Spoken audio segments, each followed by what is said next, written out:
Funding for the Stoller Report is made possible by a grant from the First American Title Insurance Company of New York. The First American Corporation is the nation's leading diversified provider of business information products and services that impact the major events of people's lives.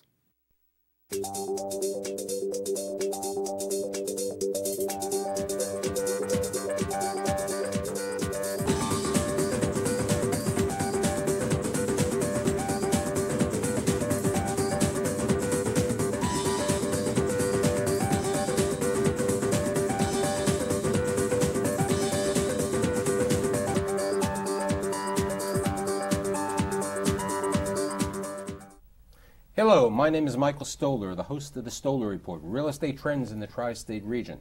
The topic of today's program is developments north of 96th Street, and specifically in Harlem.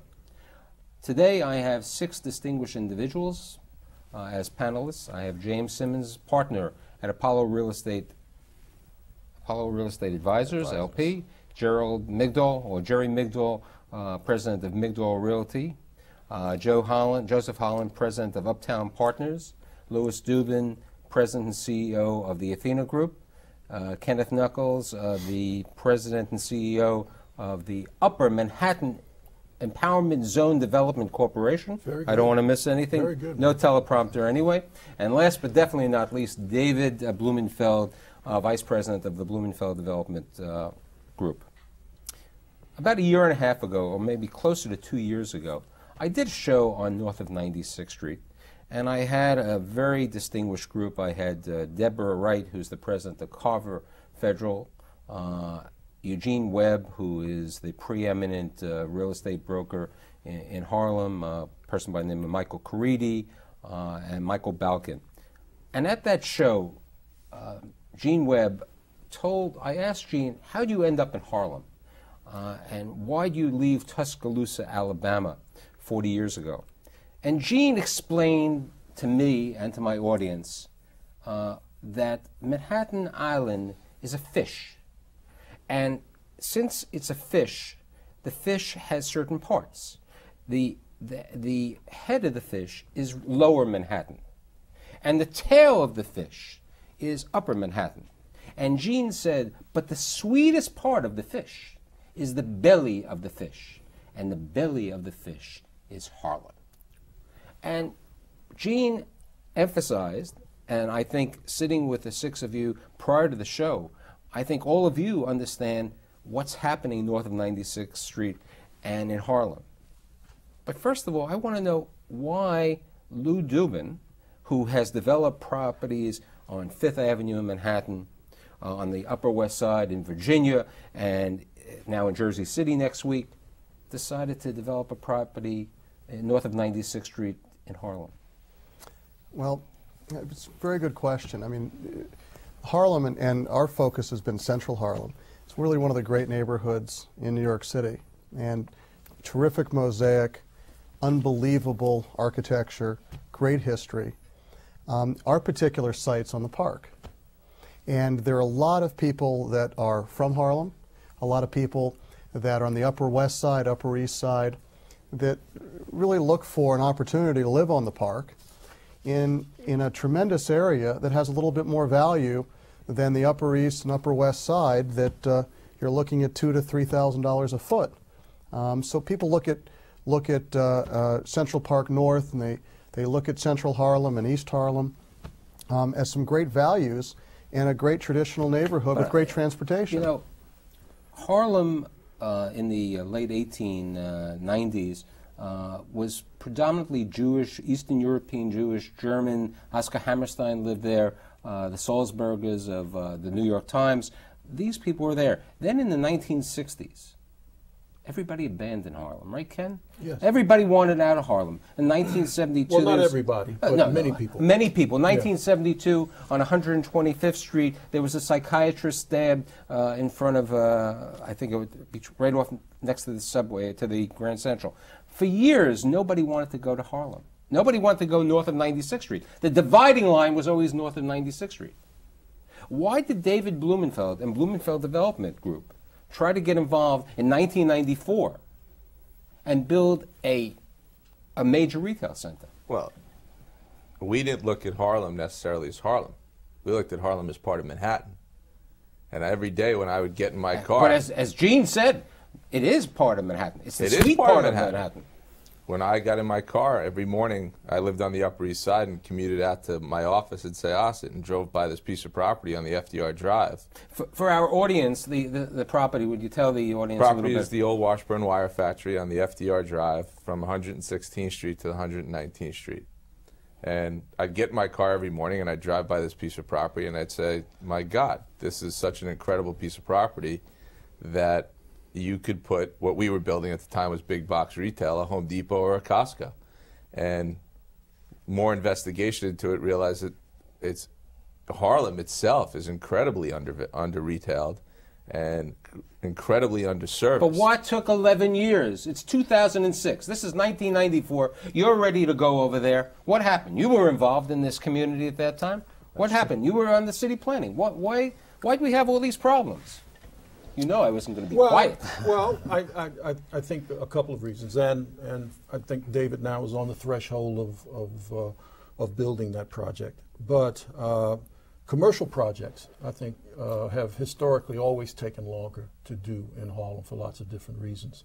But what we have now, especially with the precedent of the empowerment zone in Harlem, USA, is a very clear signal to the market that this is an underserved market. There is a strong, vibrant market now. But you said before, Ken, you said people didn't abandon, people lived in Harlem in the 60s and the 70s, but there were no supermarkets. It took 1998. The social ills that predominated in Harlem in the 70s and 80s were such that the value was obscured. In the 1970s and 1980s, in Harlem and the South Bronx, you had the city was probably the predominant landlord. They owned 60% of the property. 65%. They owned 60 to 65% of the property over that time. But a number of things happened. And over dinner earlier, Joe Holland mentioned a number of them. Starting in 1986, when Ed Koch proposed and allocated about $1 billion in capital money, which had not been done before, to the renovation of housing. And then in the Giuliani years, it started in the Dinkins years, but in the Giuliani years, crime dropped, the streets became cleaner, and the aura of danger began to lift. And I think when that happened, the real value of Harlem, its geography, its great housing stock, its transportation system became apparent. I think, and adding to that, I think is certain things that people have done. In other words, I think we saw a tremendous turnaround in the community surrounding the East River Plaza project as soon as we announced it. And continuing on when the Pathmark was built on between 2nd and 3rd on 125th, you started to see the stores turn over and development occur. So I think it took a couple of commercial developers to come in and say, we're going to change, we believe that there's value here and we believe there's a customer base here. And then as that commercial base grew, then people said, oh, well, there are services in Harlem, so now we're going to start building residential in Harlem. But he made a great point, though, which is... I'm happy. I was wondering when this side of the room was going to talk. Right. Is a project financeable? And if you looked at the institutions that provided financing, both debt and equity, their mantra is, where are the comps? Where can you point to me to show that there's retail that's successful, that there's housing that's successful? And it wasn't there at that particular point in time, and it took vision to see, both from a developer's perspective and from a financer's perspective, which the empowerment zone continues to do a great job in bringing that financing to the table to say, this can be done. And then I want Jerry to say something. When I had the show with Deborah and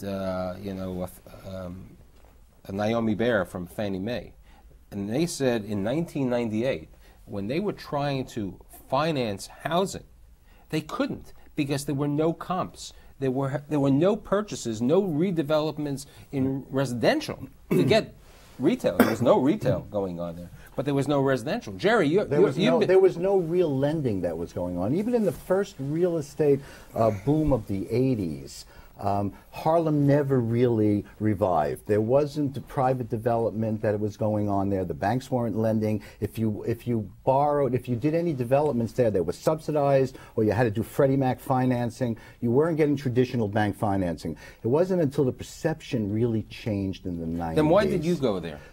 Well, as a developer, and developers need places to develop. So we can't go where it's developed. We need to go to the undeveloped areas and to bring them back and to revive them. And you like taking those shells? You took those bombed out shells. Well, they might be bombed out shells, but this is some of the most beautiful housing that was ever constructed. You know, I'm just trying to edge you on a in little the 1900s. This was the suburbs for Midtown, and it was built as the subway came up there. That the transportation was the uptown place to go. There were people that had second homes in Harlem. I mean, you had Hamilton Grange, you had so many other, Madison and others that were up there. But I don't think any of this would have happened without, organizations like UMass. I mean, when we first went into Harlem, we were there and we had the comp problem. We had the value problem. I mean, we were doing basically land loans, not based on value, but based on our signature, that we could repay the loan. But we still couldn't get enough to continue on with the development. When we built on 125th Street between 2nd and 3rd, the bank wasn't prepared to lend us based on a typical real estate deal. I think, David, that's a very interesting point.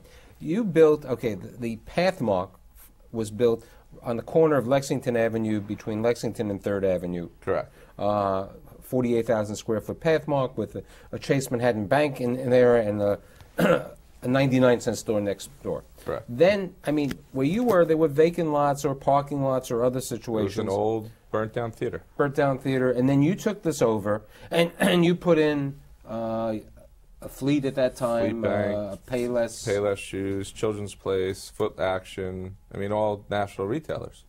But if you didn't have partners like the city or... If I didn't have a partner like you, Mez, my financing never would have gotten to it. Since people, in the acronym, they're not going to know what UMass is. Upper Manhattan. I'd like, Ken to talk to us and explain what UMass is and what they've been doing. Well, UMass is a local development corporation that's funded with public money. It started out with $250 million based on an initiative that Charles Rangel wrote in Washington, and with the help of Bill Clinton, got $100 million in seed money. Maybe that's the reason why he moved there? Well, he has, the congressman has demonstrated lots of influence with the Clintons. Okay. He suggested that Hillary run for Senate, and she did that. Yeah. But in any event, he took $100 million and leveraged an additional $100 million from the city and the state. And what were those first projects that they utilized? Well, the mandate of the zone was always commercial and retail projects because Harlem was then, less so now, but was underserved, and we wanted to bring more services to Upper Manhattan, and we wanted to create jobs. So we took cheap capital, and for developers that were willing, like the Blumenfelds and Grid Properties and others, we provided secondary financing that we believe induced the private markets to come in. And some of the initial projects, because Jim was at the zone at that time. Jim was there. Okay, Jim was the chief investment officer, correct, Yes, in the yes. interim. Some of those projects were what? The first major project was Harlem, USA. Now, Harlem, USA is on the corner of 124th and 125th Street and St. Nick's. Between St. Nicholas and 8th Avenue. Right.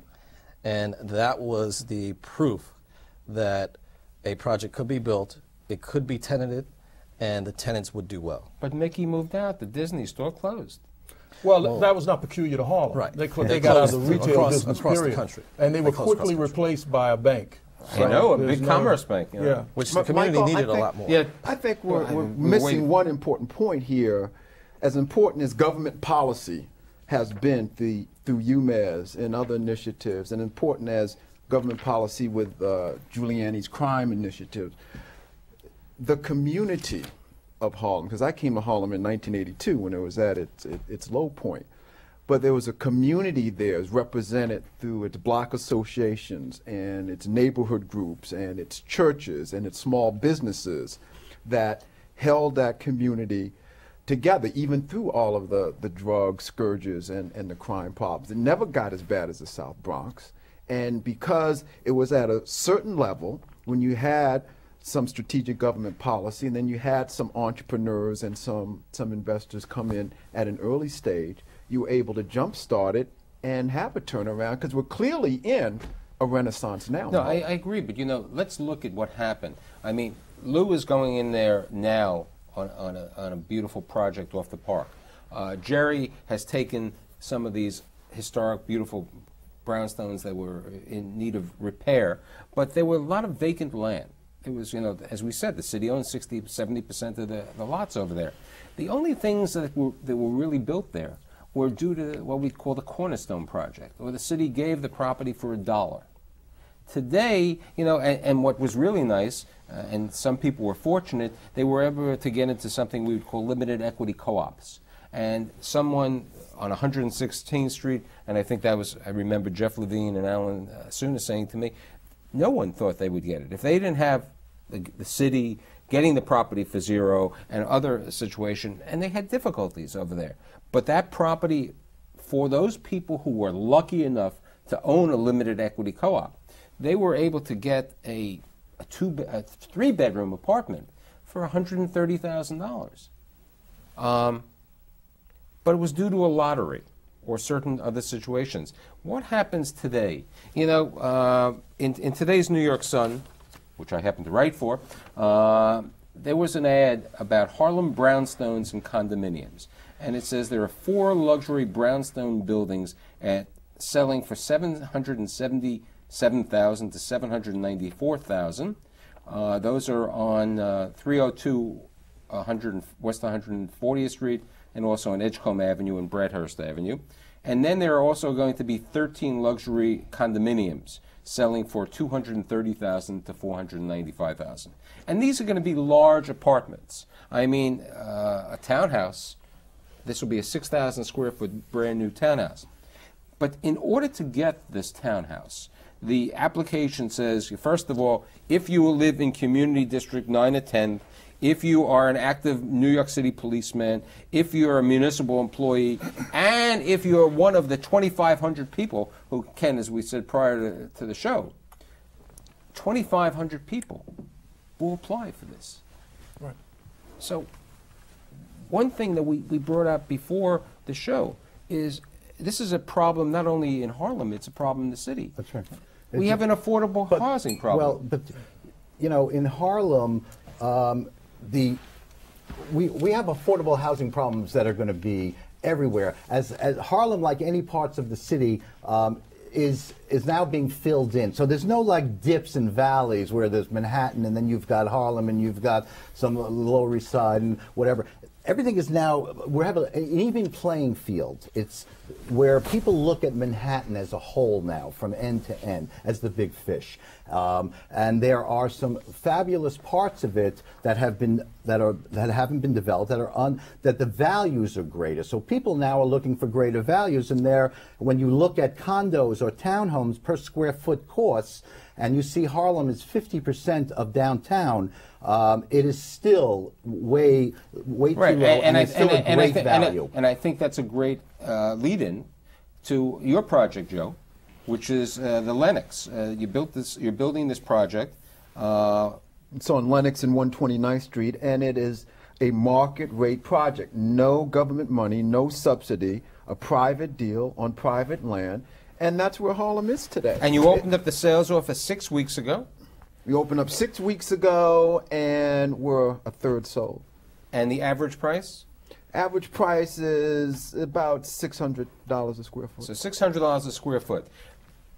Where do we find for new construction? For new construction, $600 a square foot in Manhattan. Lou? It doesn't exist. It doesn't exist. And the other thing, the other interesting comp on Central Park North, Cueva Lutz's job, the old hospital building, right off of Lenox in Central Park North, they were open for about a month.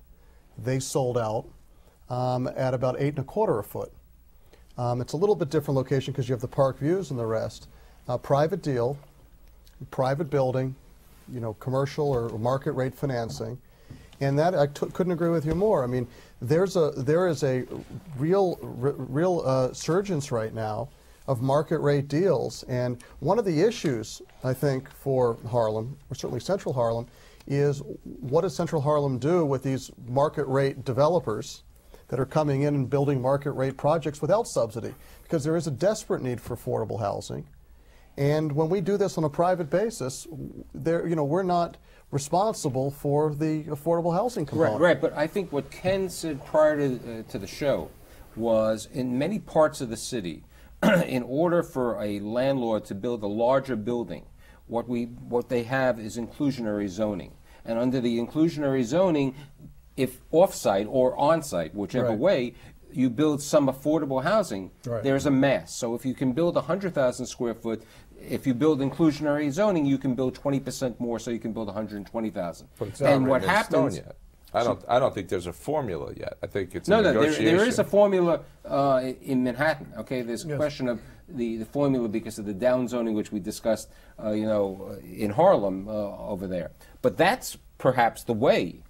Well, that's certainly leverage that we have, that the city has, when, especially in the case of a Greenpoint Williamsburg, we're rezoning land from manufacturing to residential. So there, we can, or the city can set those kinds of standards and policies. But what Lou is speaking to, where you have a purely private transaction and land is being acquired from a private owner, then there's nothing theoretically that the city can do to require that. Yeah, part of the problem is that not enough interaction. Both of their projects, if you look at Manhattan, are affordable. Okay. Yeah. But the problem is that if you look at Harlem, they aren't affordable for the people who've been there for years. And that problem is a very difficult one to solve, which you're not going to solve in a free market way, because the free market is based upon you get the highest and best use for your property, and you charge as much as the market. A saving grace, however, may be that a lot of land in Harlem is still controlled by churches. And churches have a mission, obviously, to do for the least of ye. And I think in many cases, in fact, before the developers, originally they were synagogues. You have to realize they were synagogues, and then they became churches. Religious institutions of whatever religious stripe. My point is simply this: through the bad times, it was the churches that really helped sustain the Harlem and much of the South Bronx. And I think in this case, you're going to see many of these institutions partnering with developers.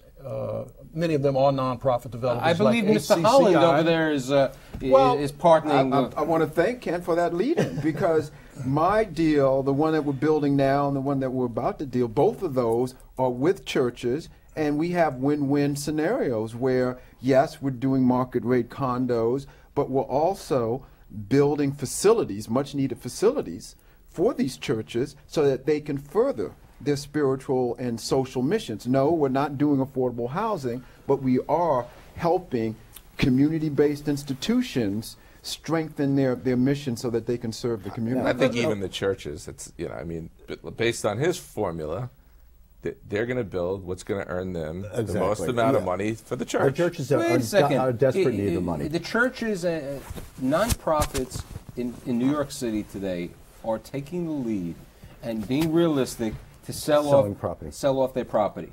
They shouldn't be in it. There are many institutions. I mean, recently, and I wrote this in my Sun column, the UJA sold their retail facility on 59th Street and Lexington Avenue.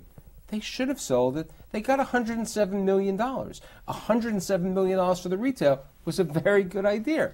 This is something that it's perfect. The churches... Except the problem is that some of the churches don't know what to do with the money, too, at the same time. They're not looking... so at this point, sometimes they're soft sellers now, and it's possible that you can partner up with them, and we can do what is affordable housing. Now, what's affordable housing?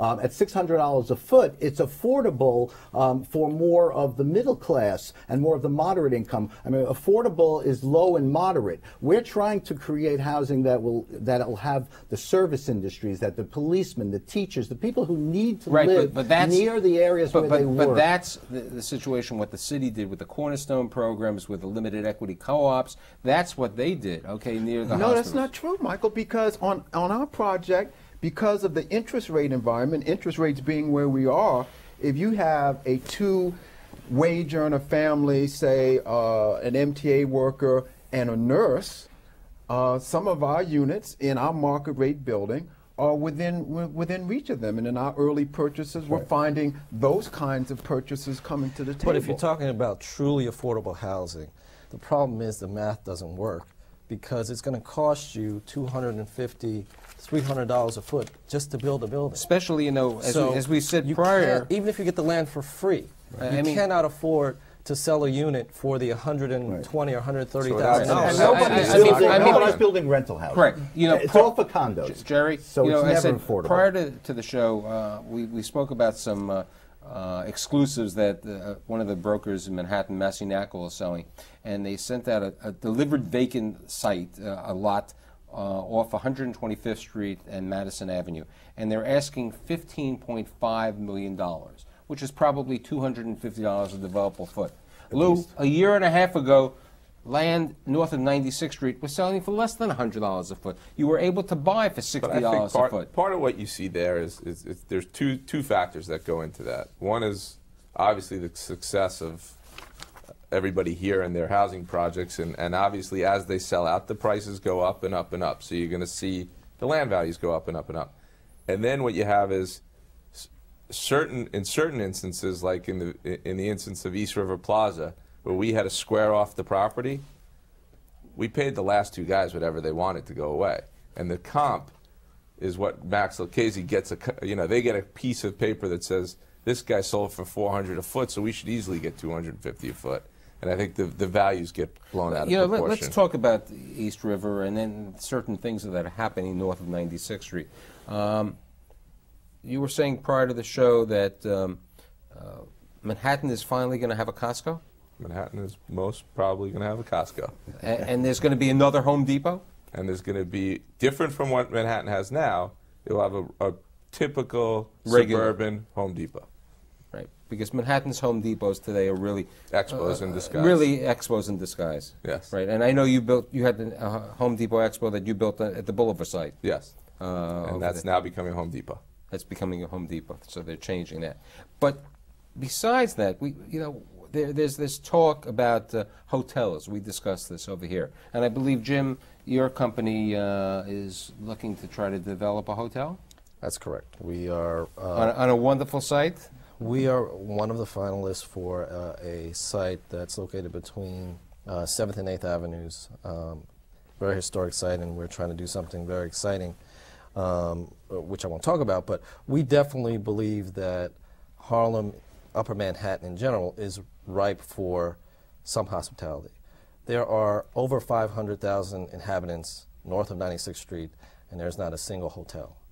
I think that's almost criminal to say that an area that has a population the size of our 21st or 22nd largest city has no hospitality services. But the question is, because right now, and I believe I was at the first groundbreaking, the second groundbreaking, and maybe the third groundbreaking of the alleged Marriott Marquis, Marriott Suites or whatever it is, Courtyard on 125th Street. Right. Last February was the last one, was the third groundbreaking, but there's no dirt in the ground yet. That they were going to build a Marriott. So do you think we really need two hotels?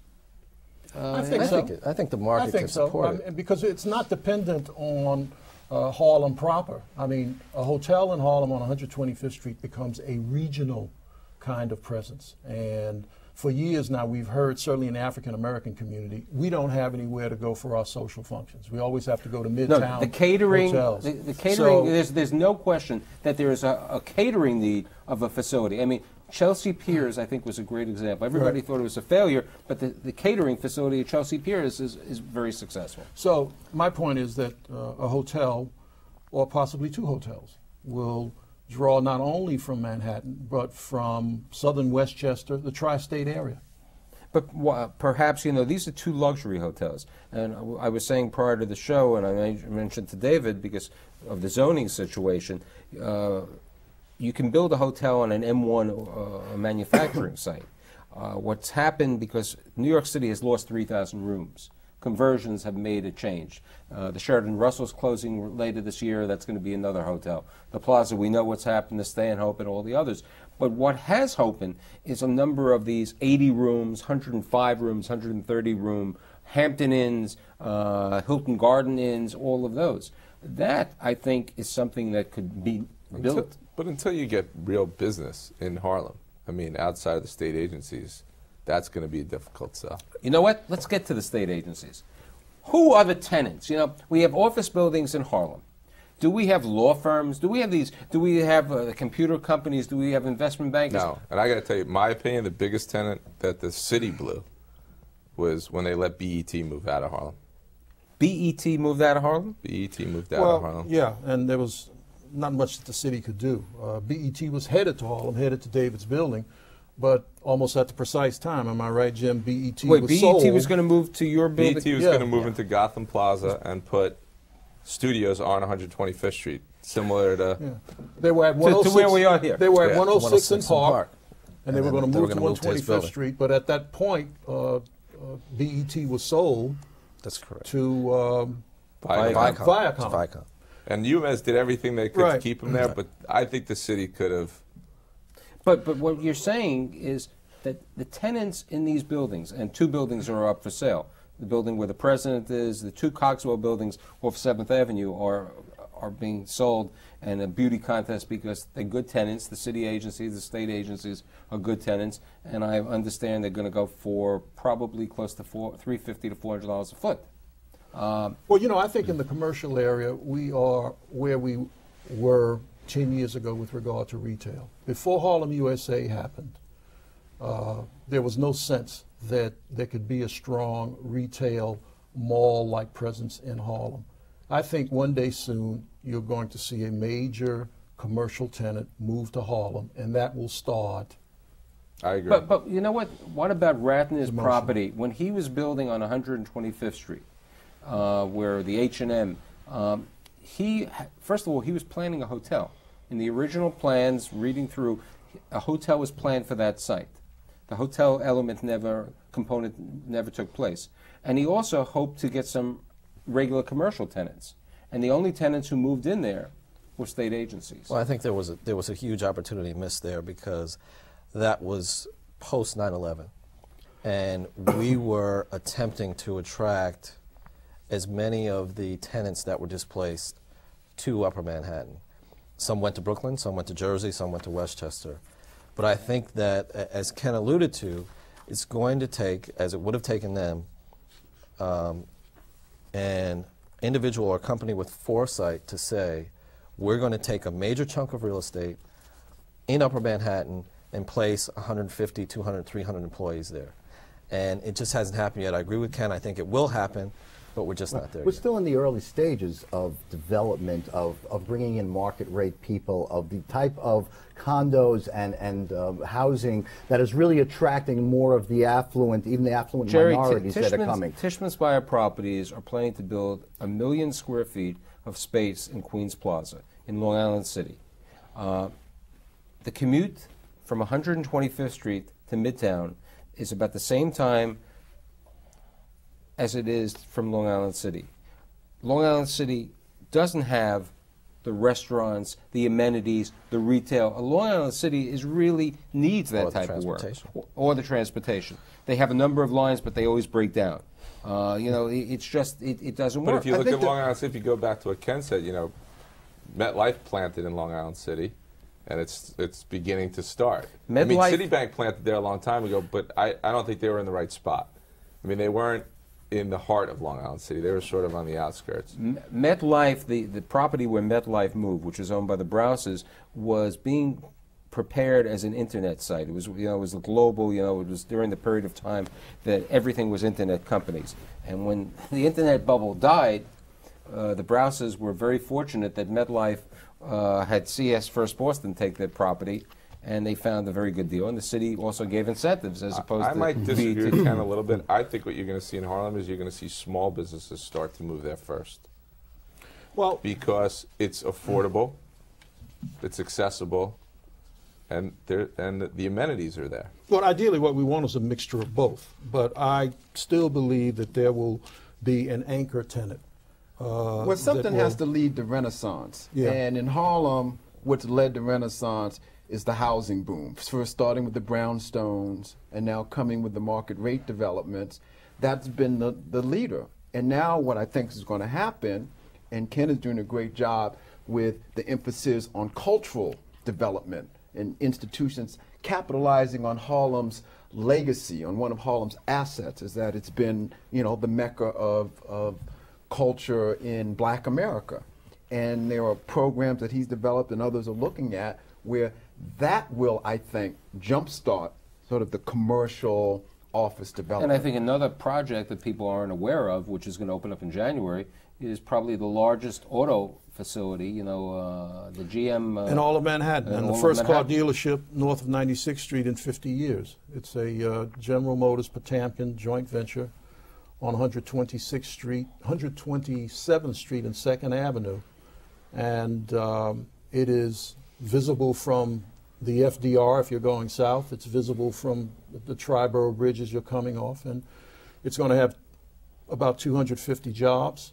And we think it's going to be one of those anchors that attracts other kinds of, and that's a project that can attract ancillary small businesses to support it. Right, but now Uptown New York is planned to be built next to that. Exactly. Now Uptown New York was another, I don't want to say how many years it took you to get your project underground. That was in the Fine wine. mid-90s.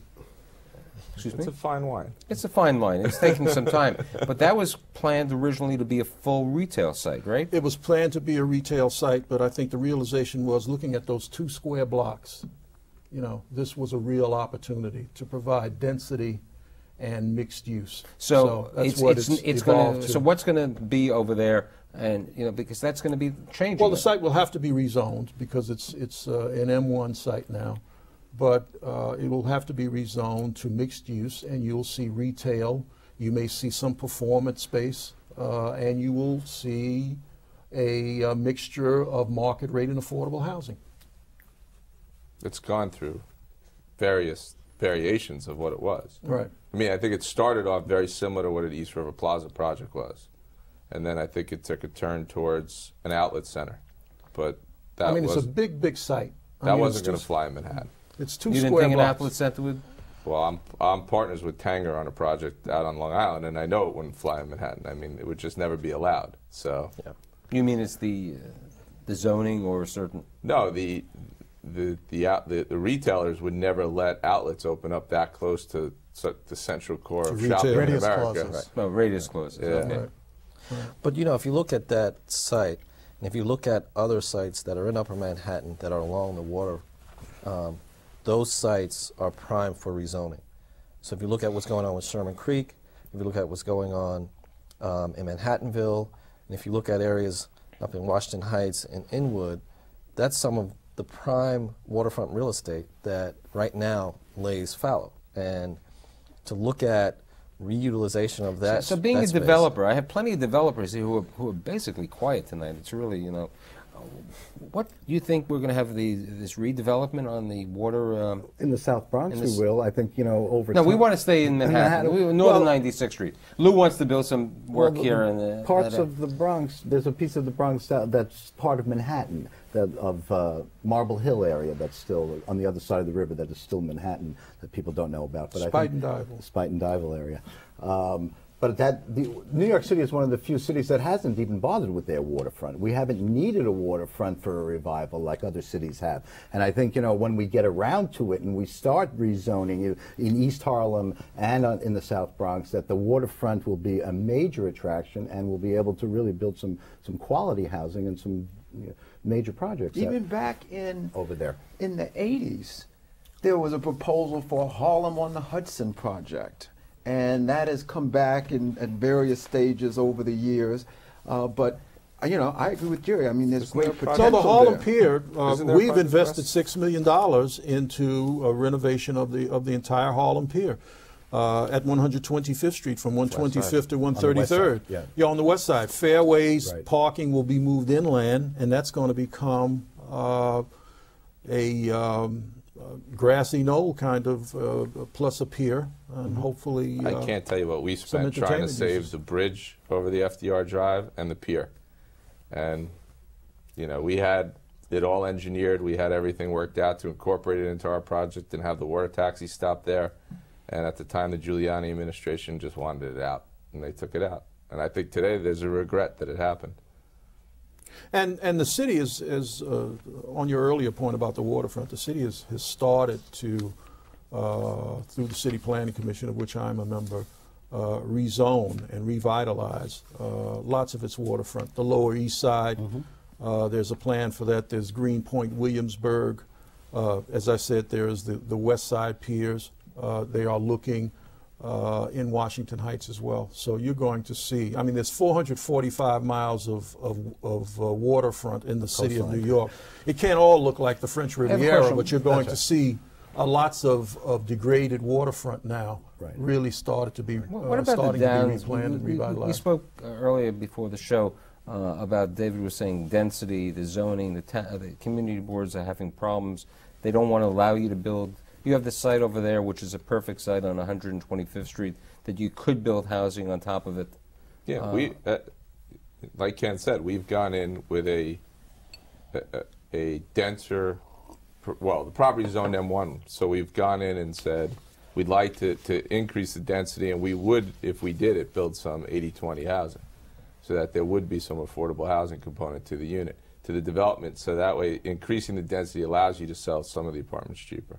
We had the same problem on Lenox Avenue, where the cry in the community is for contextual zoning. They don't want the real tall buildings. We ended up at 12 stories. We would have preferred to have been much higher. Wait, I think Lou said prior to the show, didn't you have a similar situation? Well, I think that the contextual zoning is really the mantra. And one of my comments was one way to bridge the affordable housing need is to come up with some kind of density or bonus. And I think Central Harlem is very particular to this because it is mainly low-rise, what we would consider low-rise, where they give you a density. And that's really not in effect today. That inclusionary housing really is in effect up There's up no north. incentives for developers to build affordable housing, to build less than market rate housing, if we're buying the land at market rate and we're using market financing and market contracting costs. There is absolutely no incentive. Now, the city needs there's not much they can give you. They can't give you the financing, they can't give you the land, they don't have it, and they can't give you the tax abatements they're already giving you. So what can they give you but maybe some other development rights in Midtown for above 96th Street for affordable housing for trade-offs below 96th Street for the same development. Yeah, but that's what, I mean, the 421A is what happens today in the Bronx. I mean, all of these affordable housing are done with tax credits and 421As. And those 421As are then utilized for every one of the new condos in Midtown. That's the situation. What about, there are sites on streets that, like 116th Street. Sooner Levine did the Renaissance. Carlton Brown did Full Spectrum, did 1400 Fifth Avenue. They're building a second Right, one. now there's The Kalahari, which has some interesting architecture over there. Certainly these streets have become great corridors. 116th Street is an interesting... the next corridor.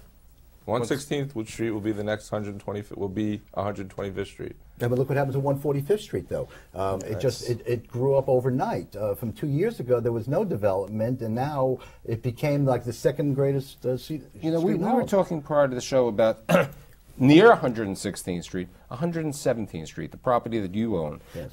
Where some developers recently acquired it from you, and they're planning to build condominiums, loft type of condominiums, luxury housing. Luxury housing.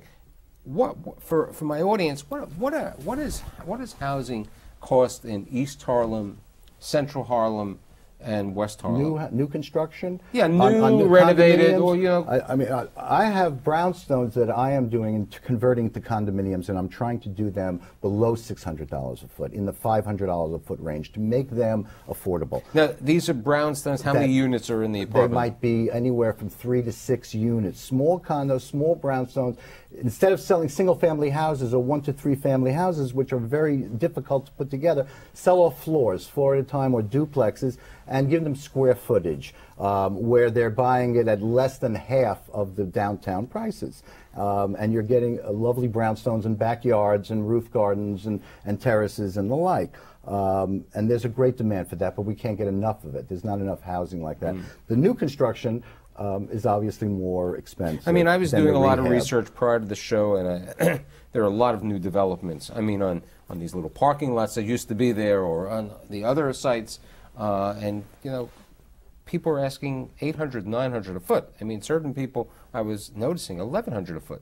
And for example, Rayos, the famed Rayos, they put apartments on top of it, you know, close by, if they want to work near, right? How far is it from you? 2 blocks. Couple of blocks, yeah. Two blocks away. I think you get a table, a reservation. You get a table also. A one-bedroom, because the building is a walk-up. I don't believe they put. It's I don't know. It may have a small elevator. A one-bedroom, 800 square foot, 700 square foot apartment on top of Rayos is $2,900. A two-bedroom. Michael, I think those prices, $800, $900 a square foot. Lou can get that on Central Park North because that's Central Park North, but elsewhere in Harlem, I think those prices right now are still fantasy. I think they're unproven. I think where we are right now on Lenox and 129th Street, where we're in the $600 square foot range, at this point, we're going to get that. But, you know, if we tried at that location to push to 700, to push to 800, at this point in time, it's unproven. Now, there's some developers who are being aggressive, and, you know, we'll see how far they get with that. You but know, I think it's a couple of months ago, a I stretch. had a major developer who has his partner from Israel, Shia Boimel-Green, on the show, and I also had Jeff Levine on the show, and Shia said the banks are giving away too much money. And Jeff said, no, they're not giving away too much money.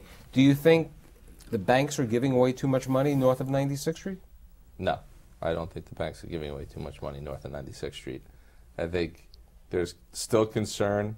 There's, you know, when you go into, and I'm not necessarily a housing developer as much as these gentlemen are, but if you walked in with an $800 number, I think they would question you. Now, I have a question with regard to some innovative program that you did recently with Carver. Yes. We at Apollo felt that it was important that when we go to invest in neighborhoods such as Harlem, that we give some benefit to the community. So we formed a joint venture or tri-party venture with HCCI, which is Harlem Congregations for Community Improvement, and Carver, which basically says for our developments, we're going to hire locally and we're going to bank locally.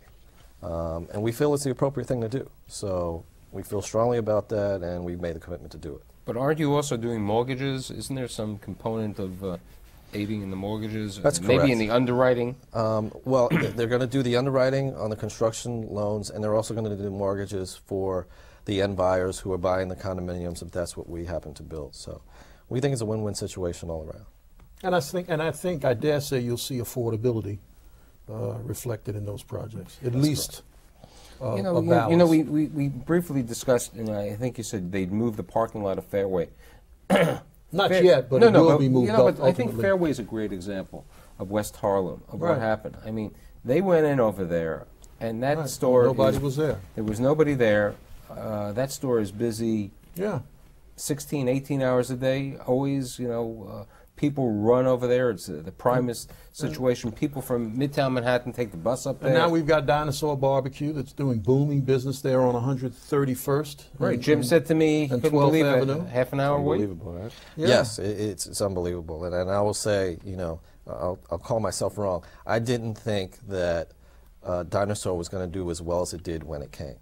I thought that they were front-running Columbia's development which I knew was going to be successful, but I didn't know it was going to be as successful as it is. But I'm very Speaking happy about that it that, has are been. there, part of, fine, there are more retail now. There's H&M, It's not enough, but we have more. No, There's there's not more. enough restaurants. There's not Jerry, that was the problem. There's not enough bars. You can't get liquor licenses. There are too many churches around. So they find that the number of locations that are viable for bar restaurants are very, very limited. And so that's a problem that a lot of of Harlem is just, there's a church on every other block. And so, Because the restaurants is a problem.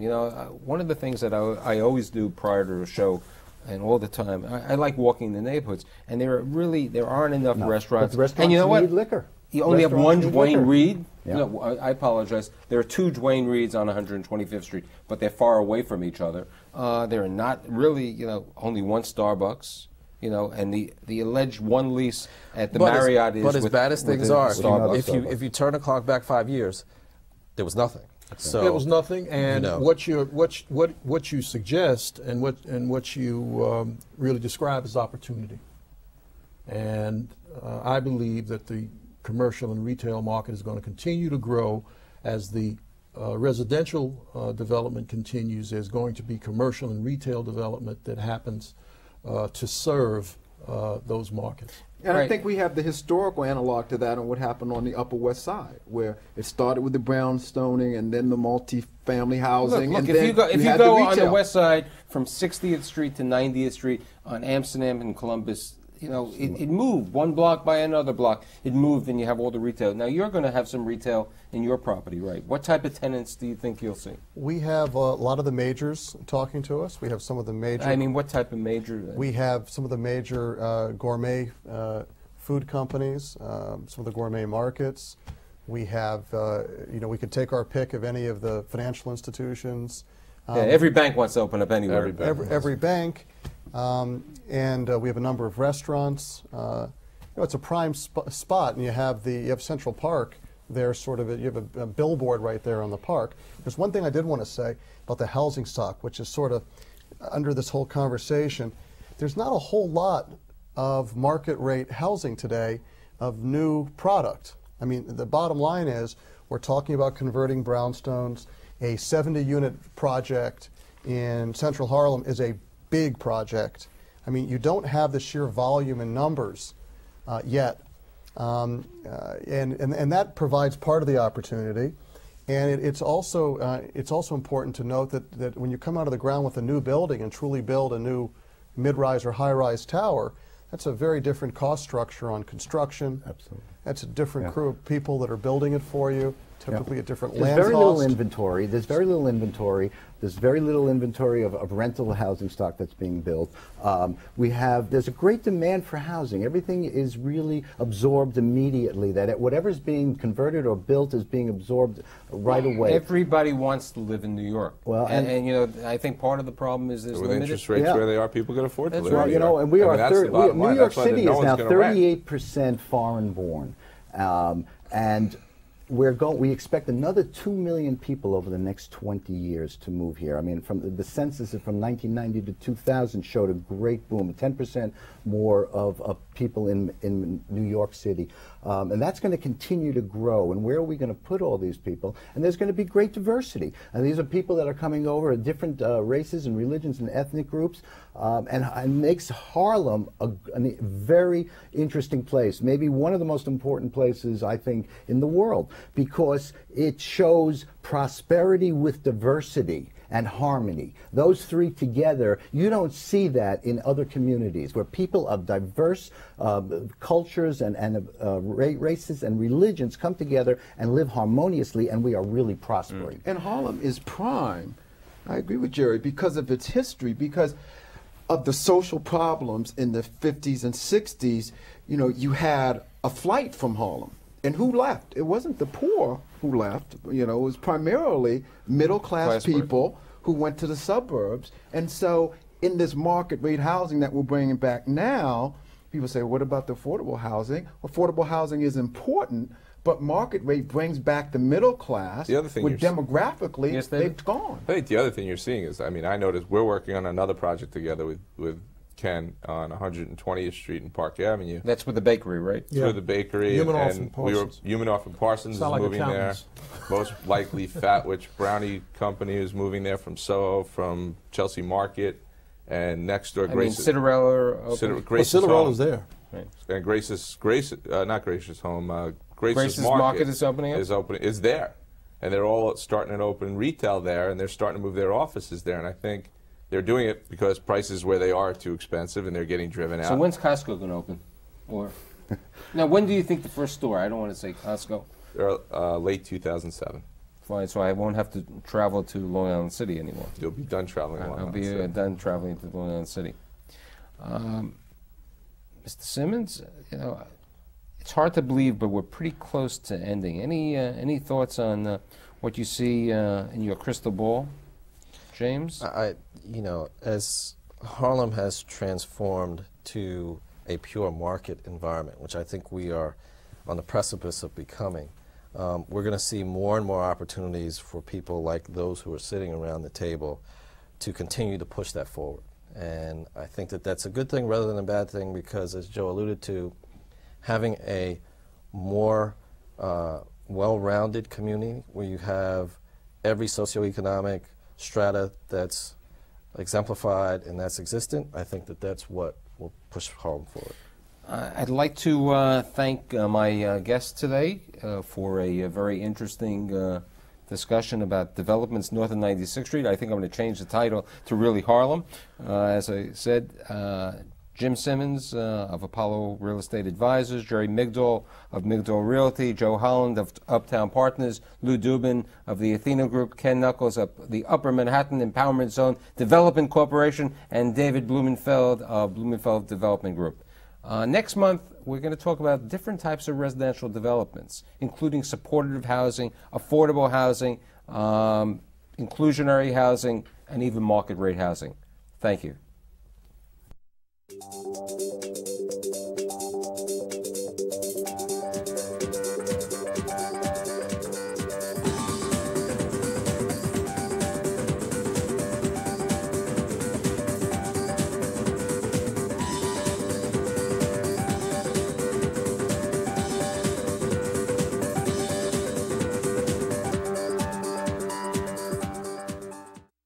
Funding for the Stoller Report is made possible by a grant from the First American Title Insurance Company of New York.